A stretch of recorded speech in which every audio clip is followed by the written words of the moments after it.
स्वागत है आप सभी का ई बुक ऑनलाइन एजुकेशन में।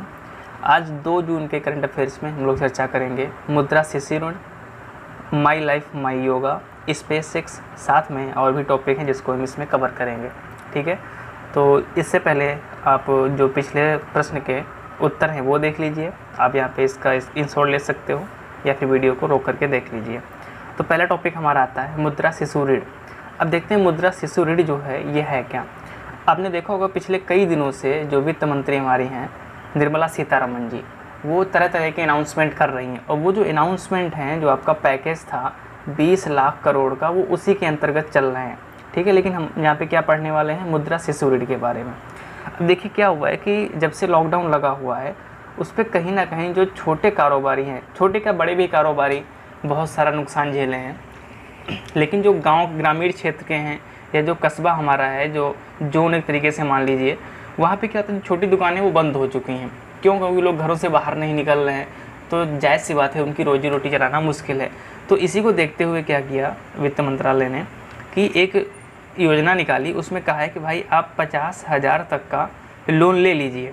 ठीक है, लेकिन इसके अंतर्गत आपको 2% ब्याज में छूट दी जाएगी। अब इसका मतलब क्या है, जैसे मान लीजिए बैंक से उन्होंने लोन लिया 50,000 रुपये का और रेट है पर्सनल लोन की 8%। ठीक है, लेकिन योजना के अंतर्गत 2% को का जो है उसको छूट दी जाएगी। यानी कि 6% जो लोन लेगा उसको भरना पड़ेगा और बचता है जो 2% वो सरकार जो है, जो भी जिस भी बैंक से लिया होगा लोन, उस बैंक को 2% सरकार पे करेगी। ठीक है, यानी 2% कौन देगा ये भुगतान, ये सरकार करेगी। बाकी जो जिस हिसाब से जो भी लोन लिया होगा उसने, उसी हिसाब से उसको बैंक में करना पड़ेगा। तो आगे क्या है इसमें देखिए क्या है, वही चीज़ यहाँ पे लिखी हुई है कि हाल ही में छोटे उद्यमियों को लाभ पहुँचाने हेतु तो इस योजना की शुरुआत की गई। ठीक है, इसके अंतर्गत 1 लाख लाभार्थी, यानी कि 1 लाख लोग इसके अंतर्गत, जो 1 लाख लोग हैं वो इससे लाभान्वित हो सकते हैं। यानी कि 1 लाख जो छोटे कारोबारी हैं, जो लघु उद्योगी हैं, उनसे लोन ले सकते हैं ये, जिसमें 2% का ब्याज अनुदान पर ऋण ले सकते हैं। 2% का अनुदान जो है वो भारत सरकार द्वारा किया जाएगा। इसके अंतर्गत जो लाभार्थी है लोन कितना ले सकता है, वो 50,000 का लोन ले सकता है इसमें। ठीक है, अगला आता है माई लाइफ माई योगा। बहुत ही महत्वपूर्ण ये टॉपिक आपका हो जाता है, क्योंकि आपको पता है कि आने वाली 21 तारीख को, यानी कि 21 जून को हमारा अंतर्राष्ट्रीय योग दिवस होता है। और आपको पता होगा ये 6वें नंबर का योग दिवस आपका 2020 में आयोजित होगा। ठीक है, कोई कमेंट सेक्शन में बता सकता है कि जो 5वां आपका योग दिवस है वो कहाँ पर, भारत के किस हिस्से में या किस राज्य में, किस स्थान में आयोजित किया गया। अगर पता हो तो कमेंट जरूर करना इस बारे में। अब देखते हैं, सबसे पहले इसके नाम के बारे में देखते हैं कि ये नाम जो है ये लिया कहाँ से गया। ठीक है, तो आपको पता होगा कुछ दिन पहले बाबा रामदेव आपको पता होगा विश्व के योग गुरुओं में से, जो महानतम गुरु हैं उनमें से एक माने जाते हैं रामदेव। उनकी एक बुक आई थी, बुक का नाम था माई लाइफ माई मिशन। ठीक है, यानी कि बुक नाम क्या था, माई लाइफ माई मिशन। ठीक है, अब देखो, अब बाबा रामदेव जो हैं पूरे विश्व भर में योग को प्रमोट कर रहे हैं। ठीक है, अब उनका मिशन क्या है, योग को प्रमोट करना। यानी कि उनकी पूरी ज़िंदगी जो है वो किस में निकल जाएगी, योग को किस तरीके से प्रचारित किया जाए, भारत या भारत के विभिन्न क्षेत्रों में या विश्व के विभिन्न क्षेत्रों में किस तरीके से प्रचारित किया जाए।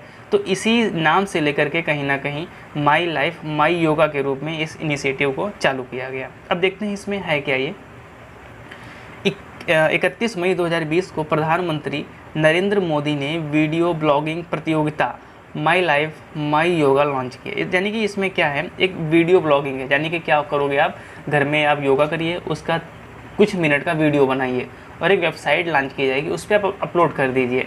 वहाँ से रिव्यू किया जाएगा आपने, भाई आपको योगा किस तरीके से आता है, आप उसमें अच्छे हो कि नहीं, सभी सुविधाओं से, यानी कि सभी जितने भी नियम होते हैं, नियम कानून से योगा करते हो कि नहीं करते हो। तो इसीलिए इसमें 1st, 2nd और 3rd को इनाम भी दिया जाएगा। तो देखते हैं, इसी में सब कुछ लिखा हुआ है यहाँ पे। ठीक है, तो क्या हो गया, ये एक वीडियो ब्लॉगिंग प्रतियोगिता है। यह आयुष मंत्रालय और भारतीय संस्कृति अनुसंधान परिषद, दोनों जो आपके मंत्रालय हैं, या दोनों, एक मंत्रालय है और एक परिषद है, दोनों बहुत ही महत्वपूर्ण है। यहाँ से क्वेश्चन आ सकता है कि हाल ही में शुरू किया गया my life my yoga mission किन किन संस्थाओं के द्वारा शुरू किया गया, यह आयोजित किया गया। तो आपको क्या बताना वहाँ पे, यह आयुष मंत्रालय और भारतीय संस्कृति अनुसंधान परिषद के द्वारा चालू किया गया। अगला क्या आता है, यह प्रतियोगिता 6वें अंतर्राष्ट्रीय योग दिवस में भाग लेने वालों को प्रेरित करने के लिए शुरू की जा रही है। इसमें विश्व भर से कोई भी प्रतिभाग ले सकता है, लेकिन इसमें कुछ मापदंड रखा गया है। उसमें है क्या, जो प्रतिभागी भाग लेंगे इस ब्लॉगिंग प्रतियोगिता में, उसमें क्या करना होगा, आपको अपनी योग कलाओं का, यानी कि आपको भाई उसका बेसिक आता है कि नहीं आता है, उसका 3 मिनट का जो वीडियो है वो वेबसाइट पे अपलोड करना होगा। उसका रिव्यू किया जाएगा, जिसका सबसे अच्छा होगा उसको 1 लाख रुपए, फिर उससे थोड़ा सा कम अच्छा 50,000 रुपये, और उससे थोड़ा सा और कम अच्छा 25,000 रुपये का पुरस्कार दिया जाएगा। यानी कि फर्स्ट, सेकेंड, थर्ड, यानी कि फर्स्ट वाले को 1 लाख रुपये, सेकेंड वाले को 50,000 और थर्ड वाले को 25,000 रुपये का इनाम दिया जाएगा यहाँ पे। अब यहाँ पे याद क्या रखना है आपको, देखो जब योगा दिवस आएगा 21 जून को योग दिवस, तो वहाँ पे बहुत मैटर मिलने वाला है आपको, उसको तो हम 22 जून को कवर करेंगे उसमें। लेकिन जो यहाँ पे याद रखना है वो याद रखना है कि माई लाइफ माई योगा जो है योग दिवस के कौन से नंबर के संस्करण में आपका आयोजित किया गया था। 6वें नंबर का आपका यहाँ पे आएगा, ठीक है। इसका नाम कैसे आया, मैंने आपको एक बुक बताई थी, माई लाइफ माई मिशन, वो बुक आपको याद रखनी है। बुक किसकी है, वो बाबा रामदेव की है, ठीक है। तो आगे चलते हैं। नेक्स्ट आता है स्पेस एक्स। हाल ही में 3-4 दिन से बहुत ही चर्चा में है ये स्पेस एक्स। और क्यों चर्चा में है देखते हैं। सबसे पहले हम इसके इतिहास के बारे में देखेंगे कि स्पेस एक्स का इतिहास क्या है। यह एक निजी अंतरिक्ष कंपनी, यानी कि प्राइवेट ये स्पेस एजेंसी है ये। इसकी स्थापना 6 मई 2002 को इलॉन मस्क द्वारा की गई थी, ठीक है। इसका मुख्यालय कहाँ पे, कैलिफोर्निया में है, ठीक। कैलिफोर्निया में एक जगह है हाथोर्न है कैलिफोर्निया में, वहीं इसका मुख्यालय। अब चर्चा में क्यों आया इसको भी देख लेते हैं। स्पेस एक्स जो अंतरिक्ष यात्रियों को अंतरिक्ष में भेजने वाली पहली निजी रॉकेट कंपनी बन गई है। अभी आपने देखा होगा कि जो इससे पहले जो अमेरिका है, जो अपने अंतरिक्ष यात्री है वो रूस की सहायता से अंतरिक्ष में भेजता था, यानी रसिया से वो कई बिलियन डॉलर देता था रसिया को, और तभी उसको जो है उसके अमेरिका के अंतरिक्ष यात्री अंतरिक्ष में पहुंचते थे। लेकिन अब क्या हुआ, जैसे ही स्पेस एक्स ने अभी हाल ही में, यानी कि कल या परसों, जैसे ही अंतरिक्ष में 2 अंतरिक्ष यात्रियों को भेजा है, तो अमेरिका जो है अमेरिका की रूस पर जो निर्भरता थी वो वहाँ से हट गई है। तो क्योंकि देखो जो स्पेस एक्स है वो भी अमेरिका की ही एजेंसी है, और अमेरिका अगर कहीं बाहर जा रहा है तो भाई, क्योंकि सुपर पावर होने के नाते वो तो दिक्कत वाली बात है। तो अमेरिका के लिए कहीं ना कहीं प्लस पॉइंट है ये, ठीक है। और यहाँ से आपके एग्जाम के लिए बहुत बड़ा प्लस पॉइंट है, कई सारे क्वेश्चन भी बन सकते हैं। तो देखते हैं भाई इसने क्या किया है, हाल ही में अमेरिका के 2 अंतरिक्ष यात्रियों को अंतरिक्ष में भेजा है, और उन दोनों के नाम याद रखना बहुत ही, समझ लो 200% आपके लिए महत्वपूर्ण है। क्यों, क्योंकि यहाँ से क्वेश्चन बन सकता है कि हाल ही में भेजे गए निजी कंपनी द्वारा, यानी कि सबसे पहले निजी कंपनी द्वारा जाने वाले अंतरिक्ष यात्री कौन हैं, तो आपको तुरंत बताना है डॉग हर्ले और बॉब बेहेनकेन है, ठीक है। तो यहाँ से आप याद रख सकते हो। मैंने आपको इतिहास बताया स्पेस एक्स का, और चर्चा में क्यों है ये भी मैंने बताया। नेक्स्ट आता है राजीव गांधी खेल रत्न पुरस्कार, ठीक है। अब चर्चा में क्यों आया है ये भी बात करेंगे, और इसके इतिहास के बारे में भी बात करेंगे। अब देखिए सबसे पहले इसका हम इतिहास देखते हैं, क्योंकि कुछ पढ़ने से पहले उसके बारे में पता हो तो बड़ा मज़ा आता है पढ़ने में। तो भाई देते हैं आपको मज़ा। पहला क्या है, खेल जगत का सबसे प्रतिष्ठित पुरस्कार है भाई ये। देखिए अगर खेल क्षेत्र में कोई भी पुरस्कार है तो सबसे ऊपर किसका नाम आएगा, राजीव गांधी खेल रत्न पुरस्कार का आएगा, जो युवा एवं खेल मंत्रालय द्वारा वितरित किया जाता है। दोनों पॉइंट आपको याद रखने हैं, किसके द्वारा वितरित किया जाता है, और आपका हाईएस्ट आपका अवार्ड है ही ये, ठीक है। अगला आता है 1991-92 में इसकी शुरुआत की गई। तब जब इसकी शुरुआत की गई थी उसी साल में, यानी कि कब शुरुआत हुई थी 1991-92, तो 1991-92 में ही क्या किया गया, जो विश्वनाथ आनंद हैं उनको सबसे पहला पुरस्कार दिया गया, ठीक है। और आपको पता होगा जो विश्वनाथ आनंद जी हैं वो चेस खिलाड़ी, चेस खेलते हैं, ठीक है।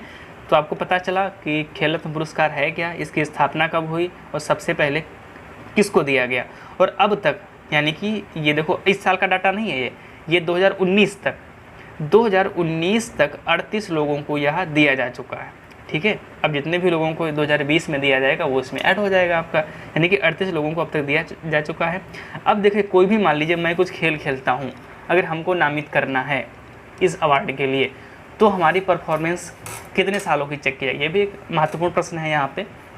तो पिछले 4 सालों का उस क्षेत्र में, यानी कि मान लो कोई क्रिकेटर है तो क्रिकेट क्षेत्र में 4 साल, पिछले 4 साल उसने कैसे बिताया, उसका योगदान क्या रहा है उस क्रिकेट में, उसका रिव्यू किया जाएगा। जैसे वर्तमान में बात करेगा चर्चा में क्यों आया ये, तो आपने देखा कि रोहित शर्मा को इस पुरस्कार के लिए नामित कर दिया गया है।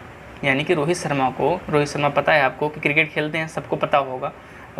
एक दिवसीय विश्व कप में लगातार 5 शतक लगाने वाले विश्व के एकमात्र, अभी तक किसी ने ऐसा नहीं किया है जिन्होंने किसी भी एक दिवसीय श्रृंखला में 5 शतक लगाया हो। रोहित शर्मा ने कारनामा किया ये। इनके नाम 150 प्लस का स्कोर 8 बार है, जो सर्वाधिक है। 4 T20 शतक हैं जो अब तक किसी भी खिलाड़ी ने नहीं लगाए हैं। तो इसीलिए इसको देखते हुए 2016 और 19 के बीच में, यानी कि 2016 और 19, देखो 16, 17, 18, 19 4 साल हो गए ना, तो 4 सालों का रिव्यू किया गया भाई कि रोहित शर्मा जी ने क्रिकेट के क्षेत्र में क्या किया है। तो देखा कि भाई इनके बराबर तो कोई है ही नहीं, तो सीधा क्या कर दिया गया, राजीव गांधी खेल रत्न पुरस्कार के लिए इनको नामित कर दिया गया। ठीक है, तो यही यहाँ पे लिखा हुआ है कि किसी भी व्यक्ति को इसके लिए नामित करने के लिए उसके 4 साल का उस क्षेत्र में, मान लो कोई क्रिकेटर है या फुटबॉलर है, ठीक है, कोई कबड्डी खेलता है, कुछ भी खेलता है, तो उसी क्षेत्र में उसका जो है रिव्यू किया जाएगा पिछले 4 सालों का। ये याद रखना है। हो सकता है कोई क्वेश्चन यहाँ से इस तरीके से बन सकता है कि भाई राजीव गांधी खेल रत्न पुरस्कार के लिए नामित करने के लिए उस क्षेत्र में उसके करियर का कितने साल का योगदान रहता है। तो कितने साल का योगदान रहेगा आपका, 4 साल का रहेगा। और इस साल किसको नामित किया गया है, रोहित शर्मा को नामित किया गया है, यह भी आपको याद रखना है। तो चर्चा करते हैं आज की जो प्रश्न है। सबसे पहला, विश्व तंबाकू निषेध दिवस कब मनाया जाता है। सेकंड आपका है अग्निप्रस्थ क्या है, बहुत अच्छे से मैंने इसको बताया था। तीसरा है हाल ही में किस राज्य में हर्बल रोड प्रोजेक्ट की शुरुआत की गई। 4 नंबर पे आता है पाई क्या है। 5वां आपका रोजगार हेतु योजना हाल ही में, रोजगार हेतु नहीं है भाई, रोजगार सेतु है ये, ठीक है, तो इसको सही कर लेना आप। रोजगार सेतु योजना हाल ही में किस राज्य द्वारा शुरू की गई। इन सभी के आंसर आपको कमेंट सेक्शन में बताने हैं और वीडियो कैसा लगा ज़रूर बताएं।